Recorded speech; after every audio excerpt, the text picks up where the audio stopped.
Najprej bi se rad iskreno zahvalil vsakemu občanu, ki se je to nedeljo na ta vroč dan odločil, da bo namesto, da bi ostal doma, odšel na volišče in da bo sodeloval v tej referendumski pobudi. In sem tudi vesel, da več kot 40 000 ljudi, tudi v takšnih razmerah, v katerih je potekal ta referendum, si še vedno želi soustvarjati politiko v tem mestu. Odziv ljudi je bil precej enoten. Več kot 93% udeležencev referenduma je glasovalo proti županovemu parkirnemu odloku in s tem pokazalo, da se ne strinjajo z njegovo politiko in tudi, mislim, da tudi širšo politiko, ki jo zastopa Zoran Janković in njegova 20-letna oblast. Treba je tudi jasno povedati, da občina v tej volilni kampanji ni sodelovala korektno, ni sodelovala kot nevtralen akter, ampak kot nekdo, ki je to referendumsko kampanjo že od samega začetka spodkopaval. Najprej se je začelo z, po mojem mnenju, nezakonitim umikom odloka, torej vsebine, o kateri bi občani na današnjem referendumu morali odločati. Torej, mestni svet si je vzel pravico odpovedati nek pravni akt, kljub temu, da so občani že vložili zahtevo, da se o tem razpiše referendum. Na tak način je občina izvotlila referendumsko pobudo in potem 30 dni zatrjevala, da je ta referendum brezpredmeten, da se ne odloča o ničemur.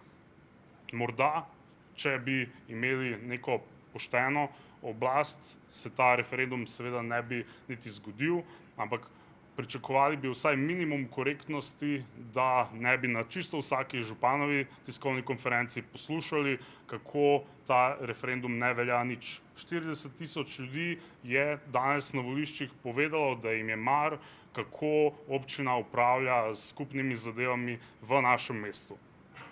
Ta današnji rezultat, to, da ni bil dosežen kvorum, ni nikakršna zmaga Zorana Jankovića, je predvsem poraz za stanje demokracije v našem mestu. Zgodba se seveda ne zaključuje, nova priložnost bo na lokalnih volitvah, ljudje si bodo lahko novembra izborili neko boljšo, bolj odgovorno politiko in tam bo čas, da v poštenih razmerah vsi izmerimo svojo podporo. In danes so Ljubljančani povedali, da jih je več kot dovolj za to, da se lahko doseže tudi prvič v zadnjih 20 letih tudi drugi krog.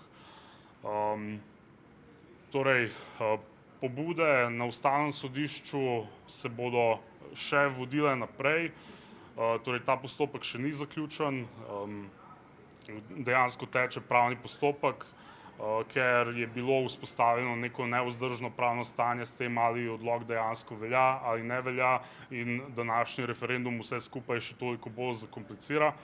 V vsakem primeru pa mnenja 40 000 ljudi ne bi smeli ignorirati in to parkirno politiko, ki je bila začrtana od decembra naprej, je potrebno popolnoma preklicati.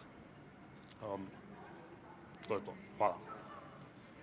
Še kakšno vprašanje, slučajno? Jaz bi vprašal v isto, kot so prej, 270 000 volilnih upravičencev, na volišče je prišlo 42 000 ljudi in vseeno, da pač take velike baze ne vodi DVK, ki je pač neka socialna služba prav za volitve. Kako sami to komentirate in gledate, da se pol neki interni sistemi vzpostavljajo, se ne da dvomimo v rezultat, ali pa tudi vi dvomite, ampak v smislu, zakaj imamo DVK, če pri takem referendumu?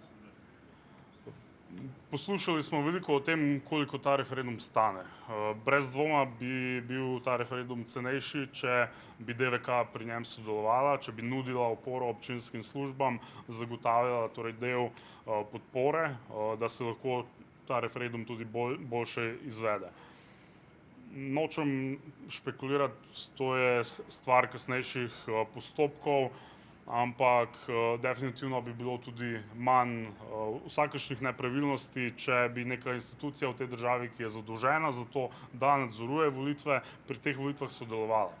Meni se zdi problematično, da se Mestna občina Ljubljana tretira kot povsem navadno občino, vendarle govorimo o skoraj 300 tisoč volilnih upravičencih in neka torej resnejša, bolj organizirana institucija bi morala vse skupaj peljati. Dejansko to je bil prvi referendum v zadnjih 20 letih.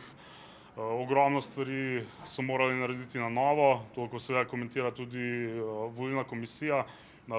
Res ogromno nekih preprek, ki bi jih DVK lahko preprečila, no, in se mi zdi absolutno škoda in vidim to kot neko izgubo, tako za mesto, kot morda tudi celo, da se meče neko senco dvoma na tak referendum, je to povsem brezpredmetno. Okay. Hvala.